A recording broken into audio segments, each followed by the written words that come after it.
500 वर्षों के बाद रामलला का मंदिर बना है। करोड़ों लोगों की आस्था का वह केंद्र है। कहां कहां से लोग आके वहां दर्शन करने गए, परंतु उत्तर प्रदेश में रह के, उत्तर प्रदेश के पूर्व मुख्यमंत्री होने के नाते भी, जिनके पिताजी की हम बात करें, जिनका इतना इतिहास रहा है, उस नाते भी, सबसे बड़ी विपक्ष की पार्टी होने के नाते भी उनको इतना कभी अवसर प्राप्त नहीं हुआ कि वह जाके रामलला के दर्शन करें। आपको लगता है कि एक पूर्व मुख्यमंत्री अपने आवास से टोटियां खा के और वो ले गए होंगे?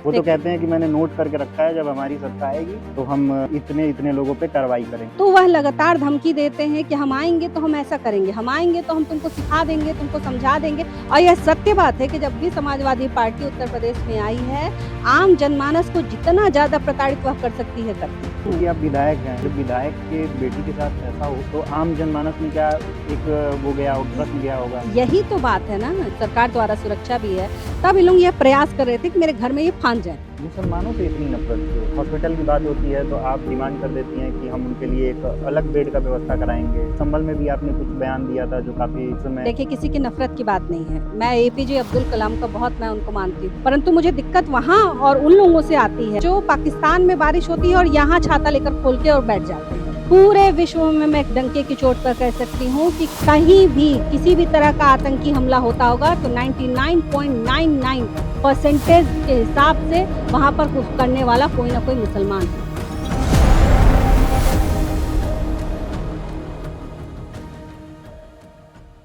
नमस्कार, मैं प्रणव उपाध्याय और आप देखना शुरू कर चुके हैं यूथ टर्मिनल। आज हमारे साथ एक बागी नेता जो कि बलिया बांसडीह विधानसभा से विधायक हैं, उनसे बात करने जा रहे हैं और उनके बारे में जानेंगे। मैम नमस्कार। नमस्ते। इतना विवादों से नाता क्यों है? जब आप बोलती हैं तो सुर्खियों में आ जाती हैं, कभी अखिलेश यादव पे, कभी उनके पिताजी को जनरल डायर से तुलना कर देती हैं। देखिए, मैं बलिया से हूँ और बलिया के बारे में एक बात बहुत फेमस होती है। हम बलिया वाले जो होता है वो बोल देते हैं। बहुत हम लोग को पॉलिश लगाना नहीं आता, बहुत हम लोग किसी की जी हजूरी नहीं कर सकते, बटर नहीं लगा सकते। हम लोग बलिया वाले बहुत ही ज़्यादा शुद्ध होते, प्योर होते हैं, बोल देते हैं भैया आपको अच्छा लगे, बुरा लगे, जो लगे। जो सत्य है उसको बोलने से हम पीछे नहीं हटते। और शायद यही वजह है कि भारत में आज़ादी की जो क्रांति थी, वह बलिया से शुरू हुई। और यही वजह है कि भारत देश में सर्वप्रथम आज़ादी किसी ने प्राप्त की, तो बलिया ने प्राप्त की।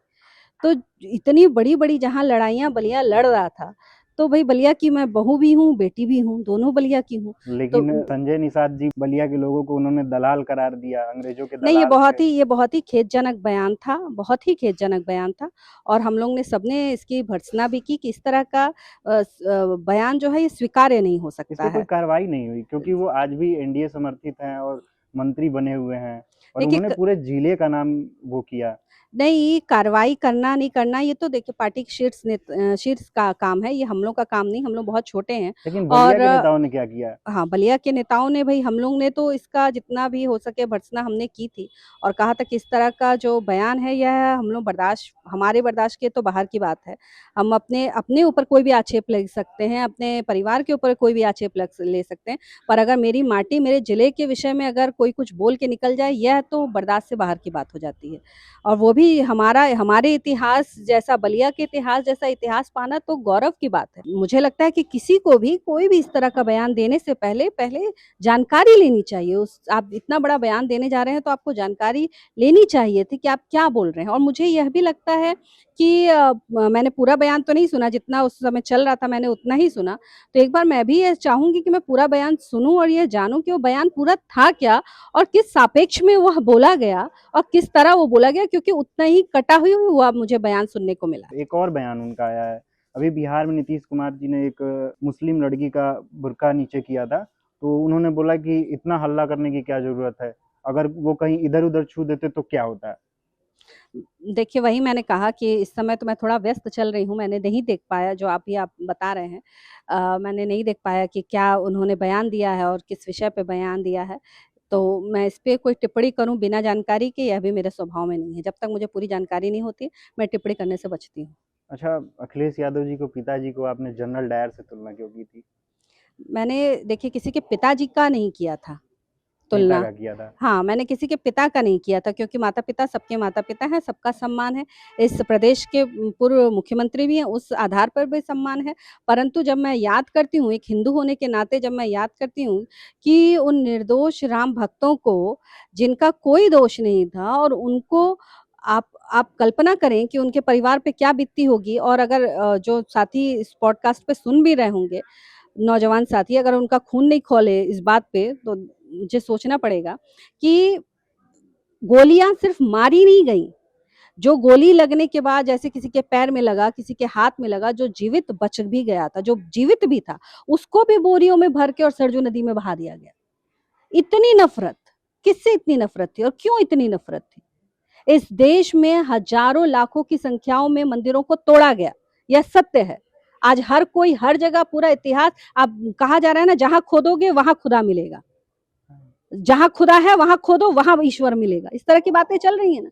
लाखों मंदिर तोड़े गए, और हम सिर्फ 3 मंदिरों की बात करते हैं। हम बात करते थे, हम राम मंदिर की बात करते थे, हम श्री कृष्ण का जहाँ जन्म हुआ वहां की बात करते हैं, हमारे महादेव जहाँ पे रहते हैं वहां बनारस की, हम काशी की बात करते हैं। हम सिर्फ 3 मंदिर की बात करते हैं। ये किस तरह का आप टॉलरेंस की बात करते हैं कि सिर्फ हिंदुओं को टॉलरेट करना है, कि आप चुप हो जाओ, आप मांग नहीं सकते, आप मंदिर की बात नहीं कर सकते, आप अपने धर्म की बात नहीं कर सकते, आप अपने ईश्वर के स्थान की आप बात नहीं कर सकते। तब जब तक आप बात नहीं करोगे तब तक आप लोकतांत्रिक हो, आप सेक्युलर हो। और जहां आपने ईश्वर की बात की, उसके स्थान की बात की, आप अलोकतांत्रिक हो गए। आपके ऊपर ठप्पा लग जाता है कि आप भेदभाव की राजनीति करते हैं। लेकिन जब जनरल डायर वाला ये हुआ था, लेकिन उसके बाद भी उनकी सरकार 2 बार 3 बार बनी। देखिए, सरकारें बनना नहीं बनना ही कई और भी चीज़ों पे निर्भर करता है। मैंने कहा ना, मेरा बस जो प्रश्न था, वह इसी बात पे था कि इतनी नफ़रत, इतनी घृणा हिंदुओं से क्यों? यह प्रश्न तो मैं आज भी समाजवादी पार्टी से उठाती हूँ कि अभी आपने देखा होगा 6 दिसंबर के दिन, आप देखेंगे कि अखिलेश यादव जी, जो इस समय समाजवादी पार्टी के प्रमुख हैं, वह गए और वह जाकर, और कोई मज़ार थी या पता नहीं कहाँ पे जाके, और उन्होंने चादर चढ़ाई। परंतु इस भारत देश में 500 वर्षों के बाद रामलला का मंदिर बना है। वहाँ नहीं गया। लाखों लोग, करोड़ों लोगों की आस्था का वह केंद्र है। कहाँ-कहाँ से लोग आके वहां दर्शन करने गए। परंतु उत्तर प्रदेश में रह के, उत्तर प्रदेश के पूर्व मुख्यमंत्री होने के नाते भी, जिनके पिताजी की हम बात करें, जिनका इतना इतिहास रहा है, उस नाते भी, सबसे बड़ी विपक्ष की पार्टी होने के नाते भी, उनको इतना कभी अवसर प्राप्त नहीं हुआ कि वह जाके रामलला के दर्शन कराएं। तो क्या यह प्रश्न उठाने की बात नहीं है? और अगर हम प्रश्न उठाते हैं तो हम सांप्रदायिक हैं, और अगर ऐसी बात पे अगर सांप्रदायिक आप कहते हैं तो मंजूर है, सांप्रदायिक हैं, तो गर्व है सांप्रदायिक होने में। आपने पिछले दिनों में एक टोटी चोर बोल के आपने बहुत बड़ा विवाद खड़ा कर दिया था। उसपे आपको लगता है कि एक पूर्व मुख्यमंत्री अपने आवास से टोटियाँ उठा के और वो ले गए होंगे? वो तो कहते हैं कि मैंने नोट करके रखा है, जब हमारी सत्ता आएगी तो हम इतने-इतने लोगों पे कार्रवाई करेंगे। देखिए भाई, यही चरित्र है समाजवादी पार्टी का, और ये जनता को समझने की जरूरत है। लेकिन एक छोटा-सा प्रश्न, लगता है कि टोटी वो ले गए होंगे? देखिए, मैं वही क्लियर कर रही हूँ कि यह जनता को समझने का बात है कि जब अभी वह शासन सत्ता में नहीं है, ठीक? तो वह लगातार धमकी देते हैं कि हम आएँगे तो हम ऐसा करेंगे, हम आएँगे तो हम तुमको सिखा देंगे, तुमको समझा देंगे। और यह सत्य बात है कि जब भी समाजवादी पार्टी उत्तर प्रदेश में आई है, आम जनमानस को जितना ज़्यादा प्रताड़ित वह कर सकती है, करती है। लोगों के घर से गाय खोलना, भैंस खोलना, टुल्लू खोलना, मोटर खोलना, लड़कियों की इज्जत पे हाथ डालना, ये सब तमाम बातें वह करती है। तो वह बात तो, जो उनका चरित्र है, वो बता रहे हैं कि हम आएँगे तो हम करेंगे। और जहाँ तक रही कि ये टोटी वाली बात रही, तो मैंने जब बयान दिया था, तो मैंने कहीं भी उनका नाम नहीं लिया था, मैंने कहीं नहीं लिया था। मैंने तो बस ये एक प्रश्न किया था कि भई वो उस समय ये खबर चल रही थी कि नहीं मिल रही है, तो अभी मिली है कि नहीं मिली है ये पता नहीं चला है। यह बस बात हुई थी, मैंने किसी का नाम नहीं लिया। मुझे पता ही नहीं चला कि समाजवादियों ने इसको इतना पर्सनल क्यों ले लिया था। मैंने तो उनका नाम नहीं लिया था, ना उनकी पार्टी का नाम लिया था। तो इतना पर्सनल होने की कौन-सी बात है भई? इस उत्तर प्रदेश में कई राजनीतिक दल हैं, किसी ने इतना व्यक्तिगत नहीं लिया, उन्होंने क्यों ले लिया? क्योंकि टोटी का आरोप उन पे लगता है, आपसे पहले भी कई नेताओं तो ने कई बोला नेताओं बीजेपी ने का। भई उनकी पार्टी का नाम लेके कहा होगा, उनका नाम लेकर कहा होगा, मैंने तो नहीं कहा। तो जब मैंने कहा नहीं, एक कहावत आपने सुनी होगी, चोर की दाढ़ी में तिनका, मैंने तो नाम ही नहीं लिया। और जब नाम नहीं लिया तो पूरा गदर मचा के इन लोगों ने रखा। मेरी 15-16 साल की मेरी बिटिया अकेली थी लखनऊ में, इन लोग पहुंच गए, मेरी बिटिया का घेराव करने पहुंच गए। मैं यहाँ पे हूँ, मैं यहाँ बयान दे रही हूँ और इन लोग मुझे घेरने लखनऊ पहुंचे थे। तो जब कुछ नहीं, मैंने इनका नाम तक नहीं लिया, तब ये मेरी बेटी, एक विधायक की बेटी की सुरक्षा में ये भेद लगाने के लिए यह प्रयास कर सकते हैं। आप कल्पना कीजिए, ईश्वर न करे इनकी सरकार आ जाएगी तो ये बाकी बेटियों के साथ क्या करेंगे, ये तो एक यक्ष प्रश्न है। कभी बात हुई उनसे, अखिलेश यादव से, इस मुद्दे को लेके? नहीं, कभी मैं या किसी समाजवादी पार्टी के बड़े नेता से कि अगर हमने बयान दिया है तो फिर बेटी पे हमारे क्यों? नहीं, मुझे बात करने की कोई आवश्यकता नहीं लगी। मैं इतनी सक्षम हूँ कि मैं अपनी अपनी बेटी के साथ-साथ समाज की बेटियों की भी सुरक्षा रक्षा के लिए मैं सक्षम हूँ। क्योंकि आप विधायक हैं, हुँ। जब विधायक के बेटी के साथ ऐसा उस समय हुआ, तो आम जनमानस में क्या एक वो गया, प्रश्न गया होगा? यही तो बात है ना, यही तो समझने की बात है कि हम विधायक हैं, मेरे पास मेरे पर्सनल सुरक्षा भी है, सरकार द्वारा सुरक्षा भी है। तब इन लोग यह प्रयास कर रहे थे कि मेरे घर में ये फांद जाएँ। ये जानते हुए कि घर पे बिटिया अकेले है और एक खाना बनाने वाला रहता है, तब ये प्रयास कर रहे थे। अब सोचिए कि बाकी जो आम लड़कियाँ हैं उनके साथ यह क्या करेंगे, परंतु मुझे गर्व है कि मैं योगी सरकार की एक हिस्सा हूँ और हमारी पार्टी भारतीय जनता पार्टी और सहयोगी दलों की यह सरकार चल रही है और सबसे ज़्यादा अगर मुख्यमंत्री जी सख्त हैं तो महिलाओं की सुरक्षा को लेकर सख्त हैं, बच्चियों की सुरक्षा को लेकर सख्त हैं। ज़ीरो टॉलरेंस की पॉलिसी हमारी बच्चियों के प्रति है कि कोई भी अगर बच्चियों को गलत नज़र से देखेगा तो उसको फिर छोड़ा नहीं जाएगा। तो मुझे इस बात का बहुत विश्वास रहता है और अब उत्तर प्रदेश की लड़कियों में और महिलाओं में भी इस बात को लेकर बहुत विश्वास रहता है कि जब तक महाराज जी हैं, हम पर कोई आँच नहीं आ सकती। मुसलमानों से इतनी नफरत क्यों? अगर हॉस्पिटल की बात होती है तो आप डिमांड कर देती हैं कि हम उनके लिए एक अलग बेड का व्यवस्था कराएंगे। कई बार आपको मुसलमानों के, अभी संभल में भी आपने कुछ बयान दिया था जो काफी उस समय। देखिए, किसी की नफ़रत की बात नहीं है। मैं एपीजे अब्दुल कलाम का बहुत मैं उनको मानती हूँ, बहुत ही ज़्यादा मानती हूँ। आप देखेंगे मेरे ऑफ़िस में शायद उनकी फ़ोटो भी हो। मैं उनको बहुत मानती हूँ। हमारे हवलदार हामिद जी हैं, उनकी मैं बहुत इज़्ज़त करती हूँ। मैं कई मुसलमान ने जो अच्छे हमारे देशभक्त मुसलमान हैं, मैं उनकी बहुत इज़्ज़त करती हूँ। परंतु मुझे दिक्कत वहाँ और उन लोगों से आती है, उन मुसलमानों से आती है जो पाकिस्तान में बारिश होती है और यहाँ छाता लेकर खोल के और बैठ जाते हैं, है ना? तो मुझे फिर वहाँ दिक्कत शुरू हो जाती है। तो ऐसे कौन से मुसलमान हैं इंडिया में या उत्तर प्रदेश में? अभी आपने देखा इतना बड़ा बम ब्लास्ट हाँ। हुआ दिल्ली में, इतने लोग मारे गए, इतना नुकसान हुआ और करने वाले कौन थे? अभी आप देखेंगे, अभी सिडनी का आप मामला देख रहे होंगे। सिडनी में मारा गया यहूदियों को, करने वाला कौन था? पूरे विश्व में मैं डंके की चोट पर कह सकती हूँ कि कहीं भी किसी भी तरह का आतंकी हमला होता होगा तो 99.99% के हिसाब से वहां पर करने वाला कोई ना कोई मुसलमान होगा। क्योंकि ये जो मदरसों में आजकल शिक्षा दी जा रही है, वह शिक्षा कोई साइंस या मैथ्स या इंग्लिश या ऐसे सब्जेक्ट्स नहीं पढ़ाए जाते हैं। वहाँ ये पढ़ाया जाता है कि हमको अल्लाह की सरकारें लानी है, अल्लाह का शासन हमको पूरे विश्व में स्थापित करना है, हमको अल्लाह के झंडे के नीचे चलना है। इस तरह की बातें करते हैं। आप मुझे बताइए कि जो अभी दिल्ली में जो डॉक्टर्स इसमें सम्मिलित थे, उनके साथ क्या गलत हुआ था? कहाँ उनको इस देश ने किसी तरह प्रताड़ित किया था, कहाँ परेशान किया था, वो क्यों ये काम करने गए? सिर्फ इसलिए क्योंकि इनका एक माइंडसेट बनाया जा रहा है मदरसों में कि भई कुछ पढ़ाई-लिखाई में कुछ बचा नहीं है, धरती चपटी है, नीली किताब है और बस अल्लाहू अकबर बोल के और फट जाओ। ये सिखाया जा रहा है, अमूमन अधिकतर मदरसों में। और इसीलिए हम लोग की ये बार-बार मांग रहती है कि मदरसों में भी अब शिक्षा जो है, वह जो पूरे देश में शिक्षा नीति चल रही है, वह मदरसों में भी लागू। शिक्षा से याद आया कि जैसे प्राइवेट स्कूलें हैं, जितने भी हैं, अगर कोई मिडिल क्लास फैमिली का है तो वो अपने बच्चों को प्राइवेट स्कूल में भेजने से पहले 10 बार सोच रहा है कि इतना फीस वो दे कैसे पाएगा। इस पे अभी तक योगी सरकार कोई एक बढ़िया वो लेके नहीं आ पा रही है, या फिर क्या सोच है शिक्षा पे कभी? देखिए मैं आपको बताती हूँ, जब मैं नई-नई राजनीति में आई थी, तो मेरी राजनीति जब शुरू हुई तो मैंने एक यहाँ दियरा भागर एक हमारा क्षेत्र पड़ता है, जो नदी के उस पार है, बिहार से थोड़ा-सा टच करता है वो।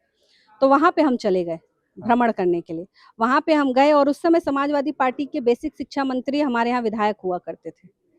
तो मैं वहाँ चली गई, स्कूल का हाल देखने और आज भी वो खबर कहीं न कहीं होगी, हिंदुस्तान अखबार है, उसमें कहीं न कहीं होगी कि जब हम लोग विद्यालय में पहुँचे तो वहाँ भैंसें बंधी थी और ब्लैक बोर्ड पे गोइठा देखते हैं ना, गोबर का हाँ, गोइठा हाँ। कहा जाता है, वो थापा हुआ था स्कूल में? स्कूल में।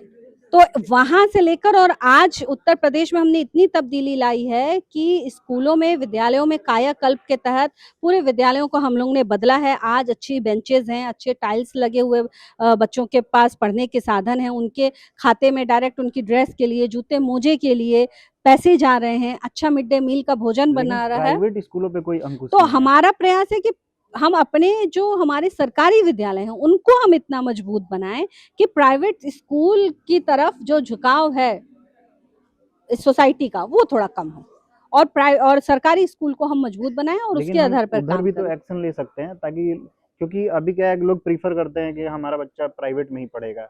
कोई नहीं है, कोई अगर किसी से भी जाके पूछेंगे तो वो नहीं कहेगा कि हमारा बच्चा सरकारी स्कूल में जाएगा, क्योंकि एक मानसिकता ऐसी बैठा दी गई है लोगों के अंदर। देखिए यही दिक्कत है ना कि कोई कौन, अब मैं तो कहीं कहीं देखती हूँ तो बड़ा मुझे हंसी आता है कि जो लोग शुद्ध रूप से कोई स्पेलिंग नहीं लिख पाते हो, एप्पल की स्पेलिंग ना लिख पाते हो, वो कॉन्वेंट स्कूल में प्रिंसिपल बनकर बैठे हैं।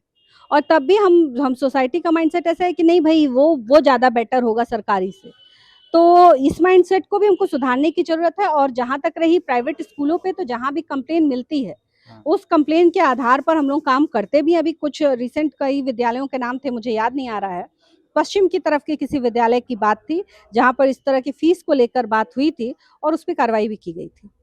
तो मतलब आप लोग इसके बारे में भी चल हाँ रहा हाँ है। बिल्कुल, जो भी कंप्लेन जिस तरह की आती है प्राइवेट स्कूल को लेकर, तो हम लोग इस पे कार्रवाई करने में कहीं हिचकते नहीं हैं। और भाई समाज में शिक्षा सबका अधिकार है और शिक्षा सबको मिलना चाहिए, इसका प्रयास करते हैं। बलिया में बीजेपी दो फाड़ों में बटी हुई है, एक ही पार्टी के लोग अलग अलग राजनीति कर रहे हैं। बैरिया में भी देखा जाता है, बलिया में भी देखा जा रहा है, उसमें आपका भी नाम आता है कि एक मेडिकल कॉलेज को लेके दो लोग भिड़े हुए थे, क्रेडिट वार चल रहा था। देखिए भाई, उन्होंने तो मेडिकल बोल भी दिया था, को उन्होंने क्रेडिट लिया है। किसी ने क्या बोला उसमें मैं नहीं जाना चाहती हूँ, क्योंकि हम लोग बलिया वाले हैं और हमारा जिला है, तो मुझे यह पता है कि मेरे जिले के लिए मेडिकल कॉलेज कितनी बड़ी बात है। ये वो जिला है जहाँ पे छोटे से अगर कुछ हो जाए तो इलाज के लिए लोग रेफर कर दिए जाते हैं। तो मेडिकल कॉलेज बलिया के लिए क्या है ये मुझे पता है। और मेरी लड़ाई क्रेडिट की कहीं से नहीं है। हमारे लिए एक ही बात है कि इस यहाँ पे जो मेडिकल कॉलेज आया वह सिर्फ और सिर्फ इस प्रदेश के यशस्वी मुख्यमंत्री योगी आदित्यनाथ जी ने किया, क्योंकि सिर्फ बलिया में नहीं आया। प्रदेश के 75 जिलों में से आज मैं कह सकती हूँ कि 72 जिलों में मेडिकल कॉलेज या तो बन चुका है, और या फिर दो चार जो जिले, ये बलिया समेत दो चार जिले जो बचे हैं हाँ। उसमें प्रक्रियाधीन है, बन जाएगा। तो करीबन मैं 69 68 69 जिलों में तो बन चुका है। तो क्या वहां पे केतकी सिंह या कोई और बनाने गया था क्या? नहीं, लेकिन बलिया वाले का क्रेडिट किसको जाता है, आपको या मुख्यमंत्री योगी नहीं? तो आदित्यनाथ जी को यहाँ से जाता है। डिमांड किया गया होगा ना। ये डिमांड आप देखेंगे, आप पिछली भी उठा के देखेंगे, पिछली जो योगी सरकार आई थी उसमें भी देखेंगे कि उस समय भी जो हमारे नेता थे यहाँ पे, जैसे कि हमारे नेता थे यहाँ उस समय भरत सिंह जी थे, वीरेंद्र सिंह मस्त जी थे, आप उपेंद्र तिवारी जी थे, संजय यादव जी थे, नीरज शेखर जी थे। तमाम जो ये लोग थे, पिछली बार भी इन लोग ने अपनी बात इस बात को लेकर उठाई थी कि बलिया में व्यवस्थित चिकित्सा व्यवस्था होनी चाहिए। यह बात तो उन लोग पिछली सरकार से उठाए, तो क्या उनका क्रेडिट नहीं है क्या? हमारे रहने में वो बन गया तो हमारा क्रेडिट हो गया। यह क्रेडिट की लड़ाई नहीं है, ये बलिया के अधिकार की लड़ाई है, बलिया वालों के अधिकार की लड़ाई। ये बहुत पहले मिल जाना चाहिए था। समाजवादी पार्टी में बलिया 5-5 6-6 लोग मंत्री दे दिया करते थे, परंतु कुछ और देने का कभी इन्होंने सोचा नहीं। आज हमारी पार्टी यहाँ पर अगर मेडिकल कॉलेज, हम लोग प्रयास में है कि जल्द से जल्द उसका शिलान्यास हम लोग करा ले जाएं, और अगर बन जाता है तो यह सोचिए बलिया वालों के लिए कितनी बड़ी जीत है। और मेरे लिए तो भाई बलिया की बहू होने के नाते एक फक्र की बात है। ददरी मेला को लेकर भी एक विवाद खड़ा हुआ था, कुछ नेता थे जो वहाँ के जो चेयरमैन हैं उनके साथ थे, कुछ प्रशासन के साथ भी बताया गया। एक ऐतिहासिक चला आया है कि ददरी मेला जो है वो वहाँ के जो चेयरमैन होते हैं वहीं देखते हैं, लेकिन इस बार प्रशासन ने अपने ऊपर ले लिया था सारी जिम्मेदारी प्रशासन। और जिसमें देखने को मिला कि काफ़ी लेट मेला स्टार्ट हुआ, और जिस तरीके का होता है शायद उस तरीके का नहीं हो पाया। आप भी भूमि पूजन में गई हुई थी, तो इस पे कुछ नेता थे जो साथ में थे मिठाई लाल जी के, कुछ थे जो नहीं थे, तो इस पे आपका स्टैंड कहाँ था कि देखिए, जो ऐतिहासिक चीजें चली आ रही हैं उसको कंटिन्यू रखते हैं? बिल्कुल ददरी मेला जो है वो बलिया के इतिहास का एक और गौरव है, जो दरदर मुनि जी के नाम पे रखा जाता है, और हमारे बहुत अच्छा एक स्वर्णिम इतिहास है, उसका एक ये पहलू है। और मुझे ये लगता है कि किसी भी तरह से जो हमारा चलता आ रहा है, इस पे किसी भी तरह का कोई ठेस नहीं पहुँचना चाहिए। और शिलान्यास में जाने का मेरा इसके पीछे कारण भी मेरा यही था कि हम सबको प्रयास ये करना चाहिए कि ये मेला कोई मेला नहीं है, यह मेला हमारा इतिहास है, यह मेला हमारा गौरव है, तो ये चलता रहे। हम जैसे लोग राजनीति करने वाले आएँगे, जाएँगे, वो मैटर को वो हम बहुत छोटे हैं इसके सामने। चाहे कोई विधायक हो, चाहे कोई चेयरमैन हो, चाहे कोई सांसद हो, एनीथिंग। हम बहुत छोटे हैं। हमारे लिए सबसे दी मोस्ट इम्पोर्टेंट क्या था कि ददरी मेला लगना चाहिए और वो होना चाहिए। उसका शिलान्यास है और मैं विधायक हूँ तो मैं उसमें गई। और जहाँ तक रही जी जो चेयरमैन साहब हैं, हम सब लोग कहते हैं कि वे हमारे भारतीय जनता पार्टी का चुना हुआ जनप्रतिनिधि कभी कोई गलत कार्य नहीं कर सकता है और हम सब चेयरमैन के अपने पार्टी के चेयरमैन के साथ खड़े थे।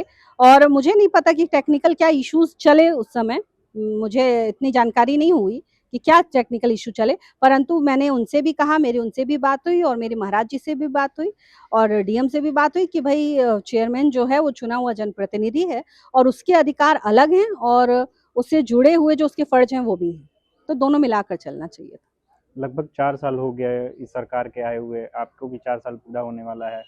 अभी अपने आप को कहाँ देखती हैं और आपने वो कौन-कौन से काम किए, जिससे आपको लगता है कि अगर आज चुनाव होगा तो बिना मेहनत के आप चुनाव निकाल ले जाएँगी? देखिए, बिना मेहनत का तो कभी सोचा ही नहीं, क्योंकि जब मैं चुनाव लड़ने उतरी भी थी, तो आप में से कई साथी उस समय छोटे होंगे क्योंकि 15 साल पहले की बात है। तो जब मैं चुनाव लड़ने उतरी थी तो उससे पहले जो यहाँ पे प्रत्याशी थे भारतीय जनता पार्टी के, वो 2800 वोट पाए थे और उससे ज़्यादा वोट पाके मैं अपने गाँव के यहाँ के हम लोग प्रधान थे। निर्दल लड़ी थी? प्रधान थे। अच्छा, प्रधान। उससे ज़्यादा वोट पाके यहाँ पे प्रधान थे।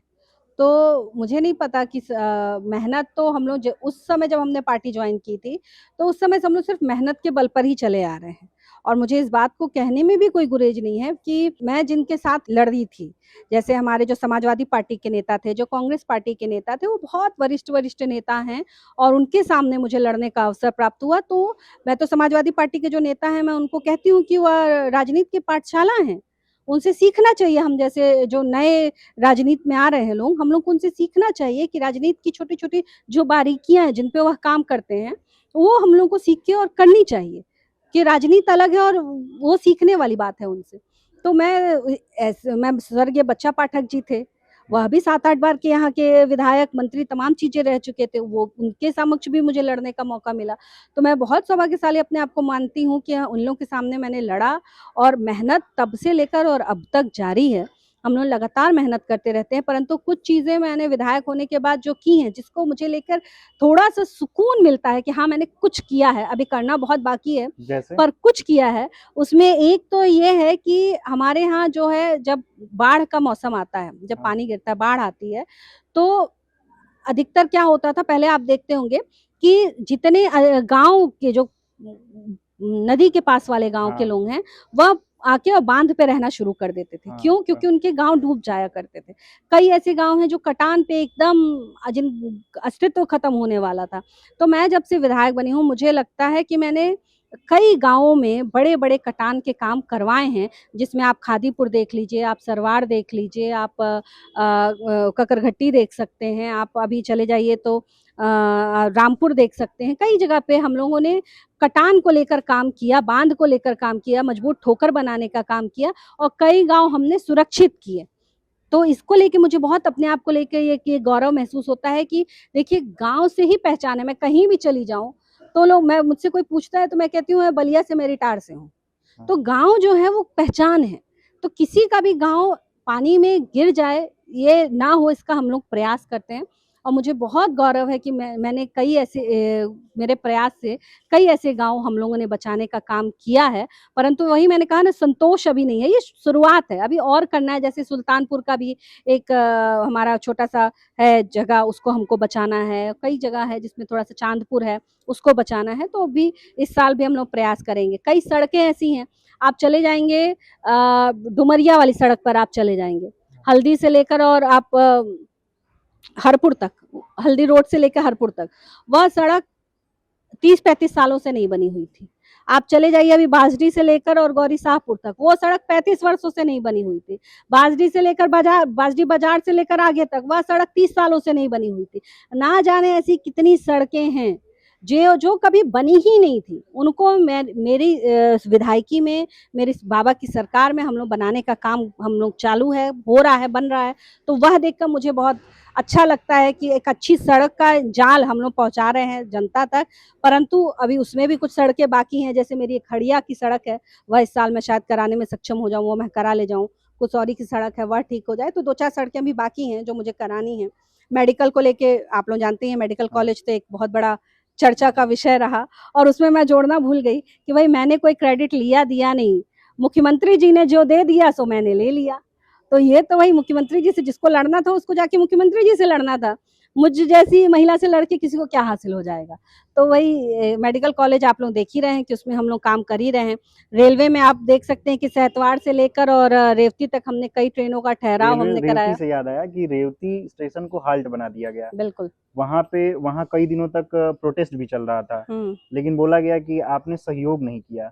किसने ऐसा सहयोग नहीं किया? मतलब सहयोग मतलब कि आप विधायिका थी, अगर आप चाहती तो वो हाल्ट से रेवती स्टेशन फिर से स्टेशन हो सकता था। देखिए हम लोग रेवती में जब ये चल रहा था, प्रदर्शन चल रहा था, तो उस दौरान हम 3-3 दिन जाकर और वहाँ अधिकारियों को, रेलवे के अधिकारियों को बात करके और लेकर हम लोग वहाँ पहुँचे भी थे। वहाँ पे बहुत देर तक चला भी, पर कुछ लोग वहाँ पे राजनीति से प्रेरित होकर, और जिनकी मंशा ये थी कि नहीं बस मतलब मानना नहीं है, ये ऐसे ही चलता रहे, मानना नहीं वो है, क्योंकि प्रोटेस्ट उनका पूरा हाईजैक हो चुका हाँ, था। वो हाईजैक हो चुका था, और वो प्रोटेस्ट नहीं रह गया था एक प्रॉपर। क्योंकि जब मैंने फ़ोन पे भी उन लोगों की, प्रदर्शनकारी जो थे, मैंने उनकी फ़ोन पे भी बात कराई उच्च अधिकारी से, तो उच्च अधिकारी ने कहा कि देखिए हम लोग जो फैसिलिटी है, वह सारी फैसिलिटी हम आपको अवेल करा रहे हैं, सब कुछ हम आपको दे रहे हैं, और हॉल्ट के लिए भी हम आपको लेटर बना के दे रहे हैं, और उसको हम विचाराधीन में डाल देते हैं, प्रक्रियाधीन में डाल देते हैं।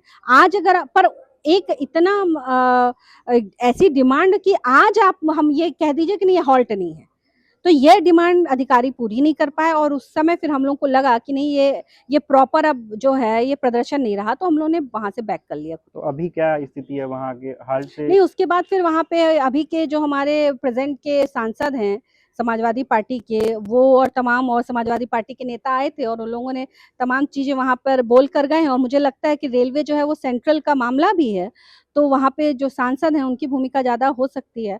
तो हमको भाई जो लेटर लिखना है वो सब चल रहा है, और बाकी वहाँ के जो समाजवादी पार्टी के सांसद हैं वह शायद कुछ कर रहे हों, मुझे इतना जानकारी नहीं। सबसे तगड़ा कंपटीटर किसको मानती हैं अपना? सबसे तगड़ा?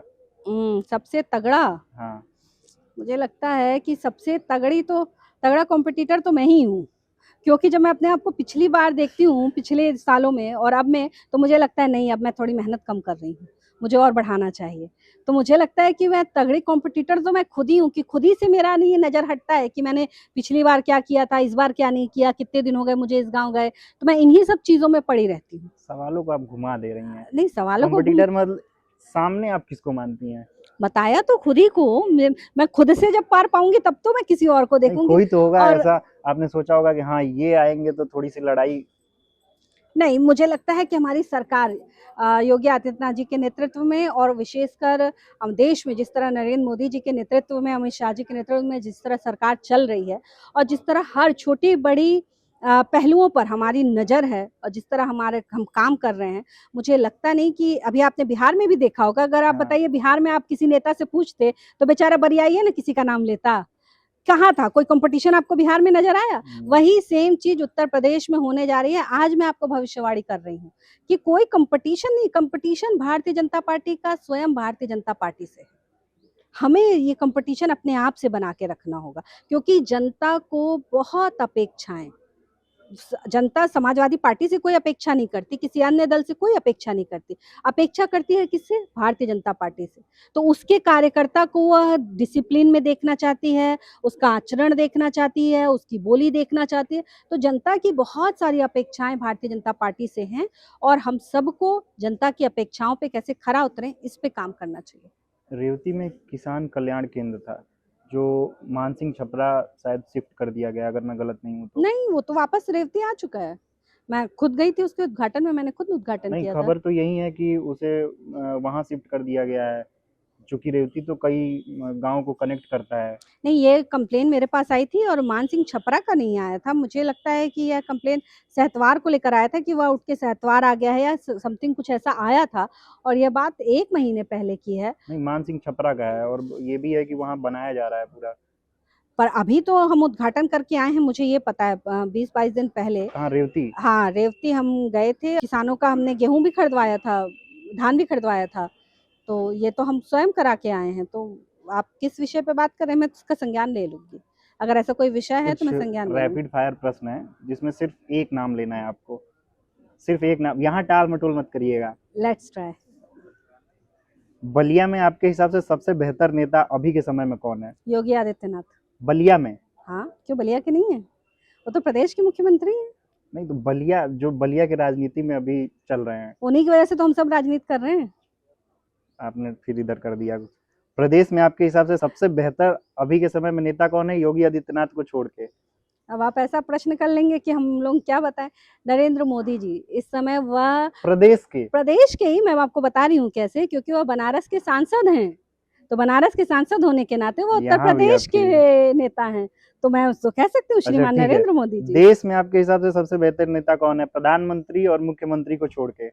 देश में हाँ। मुझे लगता है इस पूरे विश्व में अगर कोई सबसे बेहतरीन नेता है इस समय तो श्रीमान नरेंद्र मोदी है। नहीं, अब मैंने बोला इन दो लोगों को छोड़ के, कोई इनके अलावा भी तो कोई बीजेपी हमेशा क्या मोदी मोदी मुझे लगता है कि अगर हम उनके बाद बात करें तो मुझे लगता है कि श्रीमान अमित शाह जी जो हैं वो दूरदर्शिता रखने वाले नेता चाणक्य। हैं। चाणक्य उनको कहा जा सकता है, और मुझे लगता है कि इस देश में जब भी मजबूत निर्णय लेने की आवश्यकता होगी, सरदार वल्लभ भाई पटेल के अलावा अगर हम किसी को उस तरह से देख पाएंगे तो वो अमित शाह जी रहेंगे। अगर आपको प्रधानमंत्री मोदी और मुख्यमंत्री योगी जी में से किसी एक को चुनना पड़े तो किसे चुनेंगी? तो मैं राजनीति छोड़ दूंगी। मुझे लगता है कि लेकिन मेरे किसी लिए एक को नहीं चुनेंगी? नहीं, मुझे लगता है कि क्योंकि देश में मैंने कहा इस विश्व के सर्वमान्य नेता नरेंद्र मोदी जी हैं, और उनको मैं बहुत बहुत हम लोग एडमायर करते हैं एज अ सिटीजन होने के नाते। परंतु जब मैं अपने आप को नेता के रूप में देखती हूँ और मुझे लगता है कि सशक्त नेता और कठोर कार्रवाई से पीछे नहीं हटने वाला नेता होना चाहिए, तो मैं योगी आदित्यनाथ जी को भी बहुत एडमायर करती हूँ कि नहीं भाई, डिसीजन लेना है तो ऐसे लेना मतलब होगा। प्रधानमंत्री मोदी के बाद आप मानती हैं कि योगी जी पीएम के?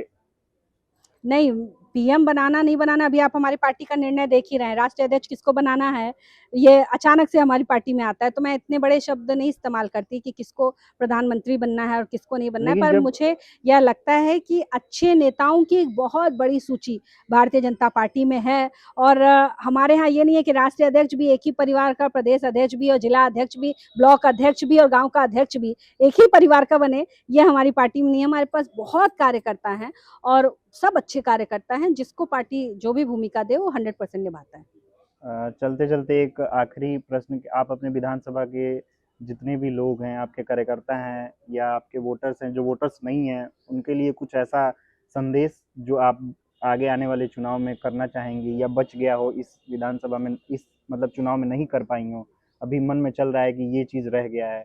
देखिए, मैं जब चुनाव लड़ने आई थी तो 3 मुझसे आप लोग उस समय भी ये पूछ रहे थे कि क्या 3 चीज़ों पे आप काम करेंगी। तो सबसे पहले मैंने उस समय भी कहा था कि मैं बाढ़ और कटान को लेकर, ठोकरों को लेकर काम करूँगी। दूसरा मैंने कहा था कि मैं सड़कों को लेकर काम करूँगी, और तीसरा मैंने कहा था कि लड़कियों की शिक्षा को और किस तरह हम मजबूत कर सकते हैं, इस पर काम करूँगी। तो मुझे लगता है कि 2 पहलुओं पे तो हम लोगों ने मजबूती से काम किया है। कटान और तीसरा, सड़क। हाँ, कटान और सड़क पे हम लोगों ने मजबूती से काम किया है। हाँ। तीसरा जो है कि बच्चियों की और अच्छी उच्च शिक्षा हम कैसे यहाँ पर और ईज़िली अवेलेबल करा सकते हैं, उस पर काम करना बाकी है। क्योंकि मेरा क्षेत्र जो है बहुत दियर का इलाका भी है, इंटीरियर भी है, तो वहाँ से बच्चियों को पेरेंट्स भेजने में, गार्जियंस भेजने में थोड़ा हिचकिचाते हैं कि वो कैसे जाएगी, क्योंकि बेटी है, हाँ। सबकी बेटी है। तो उन तक कैसे हम और सुविधा पहुँचा पाएँ ताकि वो शिक्षा से पीछे ना हट जाएँ, उस पर मुझे अभी काम करना है, और मुझे लगता है भविष्य में मैं उसी को लेकर काम करूँगी। दूसरा एक और है, क्योंकि मुझे लगता है कि अगर किसी परिवार की महिला अगर मजबूत है, तो वह परिवार भी मजबूत होगा, और आर्थिक रूप से महिलाओं को मजबूत होने की आवश्यकता है। तो हम लोग ये शुरू भी कर चुके हैं कि महिलाओं को हम स्वरोजगार से कैसे जोड़ पाएँ।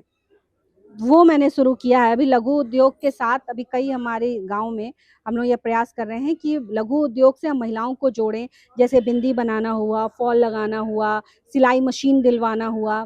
तो ये सारी प्रक्रिया में आटा पीसने वाली मशीन हुआ। तो सत्तू हमारे यहाँ प्रोटीन की इतनी बातें होती हैं, आप बाहर जाइएगा तो हाँ। प्रोटीन का जो पाउडर मिलता है, वो कितने हज़ारों में मिलता है। जबकि आप सत्तू देखें तो वो नेचुरल ओरिजिनल प्रोटीन है और सबसे ज़्यादा प्रोटीन आपको सत्तू से मिलता है। तो उस सत्तू को कैसे प्रोडक्शन हम कर सकते हैं, उसकी मार्केटिंग कैसे कर सकते हैं, इन सब चीज़ों पे भी हम लोग काम कर रहे हैं और मुझे लगता है कि आने वाले समय में मेरा पर्सपेक्टिव महिलाओं को ज़्यादा से ज़्यादा रोज़गार दिलाना ही रहेगा। Thank you ma'am, thank you thank so you. Much.